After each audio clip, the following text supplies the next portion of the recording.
বিনম্র শ্রদ্ধা আর ভালোবাসায় মুক্তিযুদ্ধের বীর শহীদদের স্মরণ করছে গোটা জাতি।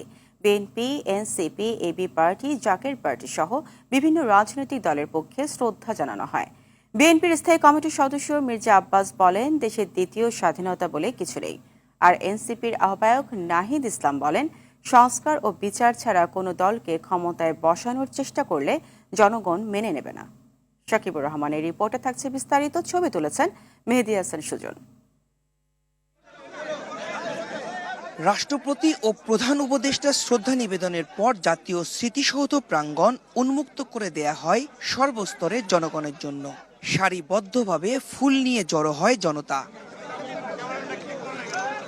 বিভিন্ন ব্যানার, ফেস্টুন নিয়ে জাতীয় স্মৃতিসৌধে শহীদদের প্রতি শ্রদ্ধা জানান রাজনৈতিক দলের নেতারা। সুন্দর আগামীর প্রত্যাশা ছিল সবার মুখে। হতে পারে অনৈক্য, কিন্তু এই অনৈক্যটা যাতে রাষ্ট্রের সংহতিকে নষ্ট না করে, আগামী দিনের সম্ভাবনাকে নষ্ট না করে। আজকের দিনে আমাদের অঙ্গীকার হোক শোষণ মুক্ত, দারিদ্র্য মুক্ত, ক্ষুধামুক্ত একটি গণতান্ত্রিক রাষ্ট্র ব্যবস্থা প্রতিষ্ঠিত হবে। আজকে আমাদের প্রধান অঙ্গীকার হবে আমরা একটা গণতান্ত্রিক, অসাম্প্রদায়িক, বৈষম্যমুক্ত বাংলাদেশ গড়ে তুলব।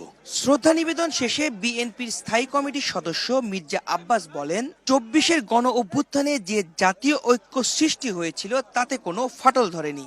অনেকে বলে দ্বিতীয় স্বাধীনতা, আসলে আজকে স্বাধীনতা দিবস প্রমাণ করবে দ্বিতীয় স্বাধীনতা বলে বাংলাদেশে কিছু নাই। যারা বলে তারা আজকের স্বাধীনতা দিবসকে খাটো করতে চায়। আমি বলবো যে তারাই যেন একটু নিবৃত্ত থাকে, এই স্বাধীনতা দিবসে যেন সম্মান জানায়। জাতীয় নাগরিক পার্টির পক্ষ থেকে দলের নেতাকর্মীদের নিয়ে শ্রদ্ধা জানান নাহিদ ইসলাম। বলেন, 71 ও 24-এর স্বাধীনতা পরস্পর বিরোধী নয়। আমরাও কিন্তু 71-এ যে সাম্যের কথা বলা হয়েছিল, 24-এ কিন্তু সেই বৈষম্যহীন সমাজের কথাই আমরা বলছি। বলে যারা এটাকে আসলে পরস্পর বিরোধী বা মুখোমুখি করে দাঁড়া করাচ্ছে, তাদের উদ্দেশ্য অসৎ, এবং আমরা মনে করি তারা 24-এর গণ অভ্যুত্থানকে, এই যে ছাত্র জনতার বিজয়কে প্রকৃতভাবে উপলব্ধি করতে পারেনি। 24 পরবর্তী একটি সুন্দর বাংলাদেশের প্রত্যাশা সব রাজনৈতিক দলের।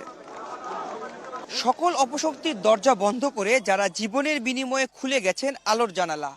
স্বাধীনতার 54 বছরে ম্লান হয়নি এতটুকু, বরং আজও বিজয়ের জানালা খোলা শহীদদের শ্রদ্ধায়।